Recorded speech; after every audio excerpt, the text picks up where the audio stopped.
जय हिंद। आप में से बहुत से लड़कों ने कमेंट कर करके ये बात पूछा कि सर टूर ऑफ ड्यूटी को अच्छे से समझा दीजिए।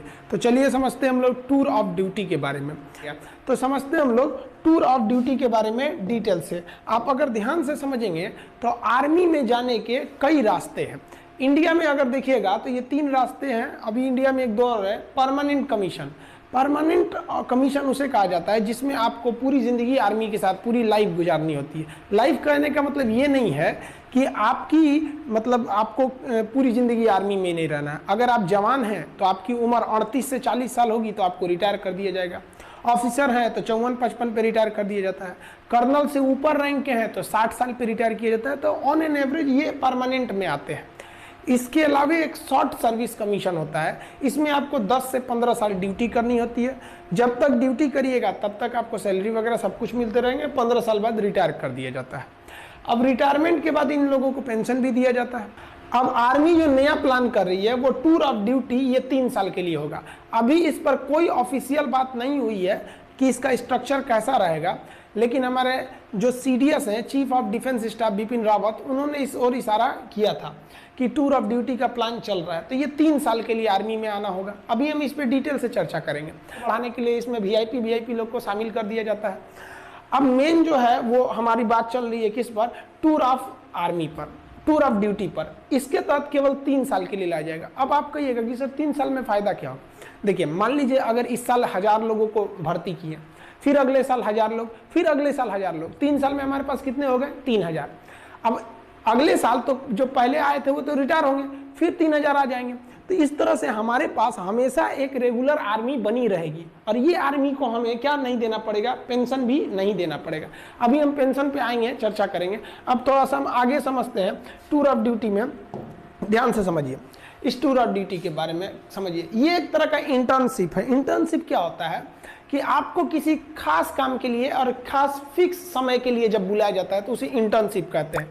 इससे सेना हमेशा जवान रहेगी, यंग रहेगी। जैसे मान लिया कि हमने 1 साल के लिए 1 लाख लोगों को किस में भर्ती किया, टूर ऑफ ड्यूटी में। इस साल भर्ती किया, फिर अगले साल 1 लाख को भर्ती कर लेंगे, फिर अगले साल 1 लाख को कर लेंगे, यानी 3 लाख हमारे पास आ गए सब। फिर अगले साल इधर 1 लाख को रिटायर करेंगे तो फिर 1 लाख को भर्ती भी तो कर लेंगे। और जिसको हम रिटायर किए उसको तो पेंशन देना नहीं है कि भैया हम 3 साल ड्यूटी कराए हैं। अब ध्यान से समझिएगा जी, ऐसे करके हमारे पास 3 लाख का स्टॉक बचा। और ये 3 लाख की जो आर्मी है एकदम यंग है। 18 साल के लड़कों को भर्ती करेंगे, 18, 19, 20, 21। तो ये 3 साल का, 18 से 21 साल का, 18 से 21 साल के लड़कों को शादियों भी यहाँ नहीं हुआ रहता है, एकदम यंग गरम खून रहता है। अब बॉर्डर के फ्रंट लाइन पे खड़ा करेंगे ना, देशभक्ति राष्ट्रवाद तो कूट कूट के भरा है, समझ में। अब जैसे कोई परिवार वाला आदमी है, सेना हमारे हर उम्र के जवान बहादुरी से लड़ते हैं, लेकिन जो 40-50 साल एज हो गया उन पे जिम्मेदारियां हैं, उनके बाल बच्चे हैं, वो भी इंसान हैं, वो भी हमारे लिए लड़ते हैं। तो एक उनके ऊपर जिम्मेदारी है। एक जो नया नया छोड़ा जाता है इसमें कोई जिम्मेदारी नहीं, ना आगे नाथ ना पीछे पगा, गोली चलाया रे तुम हम पे, एगो चलाएगा हमसे चुरा बम मार देंगे यहाँ पे। तो ये आर्मी को यंग रख सकते हैं। इससे आर्मी को डबल फायदा कि आर्मी हमेशा यंग रह गई, और जो रिटायर हुए उन्हें सैलरी भी नहीं देना है। और आर्मी कम भी तो नहीं होगी ना भैया, हर साल हम 1-1 को रखे रहेंगे। हमेशा हमारे पास 3 लाख की एक टूर ऑफ आर्मी की, टूर ऑफ ड्यूटी की फौज पड़ी रहेगी। समझ आए कि नहीं आया। अब आप कहिएगा कि सर वो जो 3 साल बाद रिटायर कर देंगे और उसको पेंशन भी नहीं देंगे तो लड़का कहाँ जाएगा। तो देखिए भैया, इसमें सेना विचार कर रही है कि हम इस तरह से एंट्री कराएंगे कि जैसे कोई लड़का ग्रेजुएट हो गया है, तब आओ भैया 3 साल ड्यूटी करो और जाओ।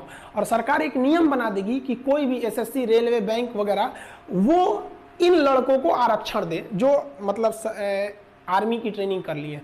क्यों? क्योंकि इनके अंदर एक डिसिप्लिन आज होती है। आपका बढ़िया बढ़िया ब्रांड, जो हजारों रुपए के आप जो ब्रांड पहनते हैं ना, उस ब्रांड की कोई कीमत नहीं है अगर आपके बगल में कोई बंदा वर्दी पहन के इंडियन आर्मी का उस पर लोगो बना हो, पहन के खड़ा हो जाए तो सारा आपका ब्रांड बर्बाद हो गया उस आर्मी के वर्दी के बाद। तो एक वर्दी भी मिलेगी, रैंक भी मिलेगी, सैलरी भी मिलेगी। क्या नहीं मिलेगा? तो भैया पेंशन नहीं मिलेगी। सारा बवाल तो पेंशनें कम करने के लिए हो रहा है, समझ में आया कि नहीं। तो पेंशन नहीं मिलेगा आपको। क्यों पेंशन नहीं मिलेगा? क्योंकि पेंशन देने के लिए कम से कम आपको 17 साल की ड्यूटी करनी रहती है। इसमें तो ओवरऑल 3 साल की ड्यूटी ही है।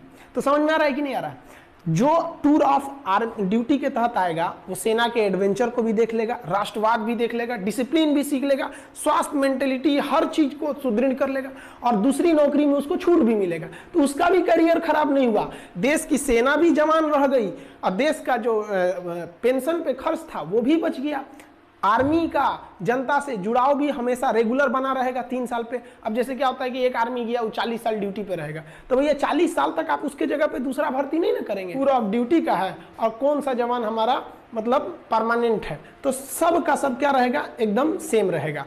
आप समझ में आ गया आप लोग को कि ये टूर ऑफ ड्यूटी मेनली किसके लिए किया जा रहा है कि भैया हम अपने पेंशन पे हो रहे खर्च को कंट्रोल कर सके और अपनी सेना को मॉडर्न टेक्नोलॉजी दे सके। जैसे हमारे सैनिकों का बैलिस्टिक हेलमेट नहीं रहता है, इंफ्रारेड रिकॉग्नाइजर नहीं रहता है, अभी भी हम लोग इंसास राइफल लेके चल रहे हैं लोग, तो ये सब चीजें, आर्मी की जो बूट होती है वो काफी हैवी होती है, वजन में बहुत भारी होता है। अभी कई ऐसे बूट आ गए हैं आर्मी के पास, जैसे अमेरिकन सोल्जर का दिखेगा तो बूट बहुत मजबूत रहता है, जूता, और भारी नहीं रहता है। हमारे सैनिकों का बूट मजबूत है लेकिन भारी है, तो भैया उसके लिए क्या चाहिए, पैसे चाहिए, तो हम लोग का आधा पैसा तो सैलरी पेंशन पे खत्म कर दे रहे हैं। तो आई होप आप समझ गए होंगे टूर ऑफ आर्मी का। बाकी आर्मी में हथियार वगैरह कौन से होते हैं, कैसे आप देख सकते हैं, देख के कैसे पहचान जाएंगे कि AK-47 है कि SLR है कि 303 है कि इंसास है, पिस्टल, माउजर, इस सब में क्या क्या डिफरेंस होता है, इस सब के बारे में हम आपको वीडियो बना देंगे। बहुत से लड़के कर रहे हैं प्लेलिस्ट बनाने के लिए, तो उसको भी बना देंगे और प्लेलिस्ट में हम आपको डिफेंस में आपको हर एक चीज़ हथियार वगैरह के बारे में भी समझा देंगे, ताकि युवाओं के प्रति एक जिज्ञासा रहती है कि हमारी आर्मी क्या कर रही है। आई होप आप समझ गए होंगे, समझ में आया। एक सैल्यूट हमारे भारत के वीर जवानों के लिए। जय हिंद।